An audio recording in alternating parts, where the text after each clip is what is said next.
روزے کی حالت میں انجیکشن لگوانے کا کیا حکم ہے؟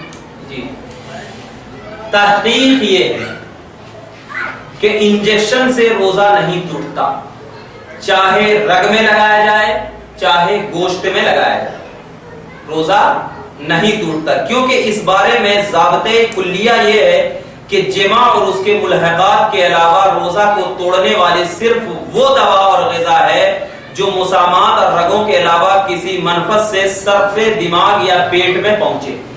یعنی اس کا مطلب یہ ہے کہ جو فرمایا جا رہا ہے کہ وہ دوا جو فوراً پیٹ میں پہنچ جائے، دیکھیے گا، جو فوراً پیٹ میں پہنچ جائے یا فوراً دماغ میں پہنچ جائے، ان چیزوں کے استعمال سے روزہ ٹوٹ جاتا ہے۔ جیسے کہ مثال کے طور پر ہم نے پانی پیا، پانی کیا ہے، فوراً پیٹ میں چلا جاتا ہے، یا کوئی ناک میں پچنا لگا دیا، آنکھ ڈال دیا، فوراً پیٹ میں چلا جاتا ہے۔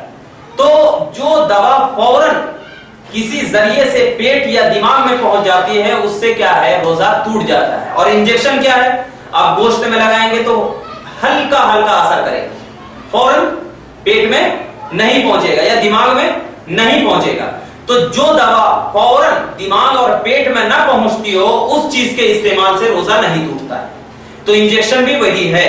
شامی جلد مختار میں دو میں، جیسے ایک مثال اور دے دیتا ہوں، سرما آپ آنکھوں میں لگا لیے، تیل اپنے سروں میں لگا لیے، تو کیا اس سے روزہ ٹوٹ جاتا ہے؟ نہیں، حالانکہ اس کا بھی اثر کیا ہے، آنکھوں کے ذریعے دماغ میں پہنچتا ہے، تیل کا بھی اثر دماغ میں اثر کرتا ہے، لیکن اس سے روزہ نہیں ٹوٹتا۔ کیوں؟ اس لیے کہ فوراً اس کا اثر دماغ میں نہیں پہنچتا، فوراً اس کا اثر کیا ہے، پیٹ میں نہیں پہنچتا۔ تو آپ اتنا ذہن میں رکھ لو کہ جس کا اثر فوراً دماغ میں یا پیٹ میں نہ پہنچتا ہو اس کے استعمال سے روزہ نہیں ٹوٹتا۔ اور یہی مسلک کو در مختار جلد دوم صفحہ نمبر 108 علامہ شامی نے اپنی کتاب شامی میں، یہ بھی صفحہ نمبر 108 فتاوی عالمگیری جلد اول صفحہ نمبر 191 میں، اور اسی کو بہت سارے حضرات نے بھی استعمال کیا ہے، بہت سارے مفتیان کرام نے بھی اسی پر فتویٰ دیا ہے۔ تو خلاصہ یہ ہے کہ انجیکشن لگانے سے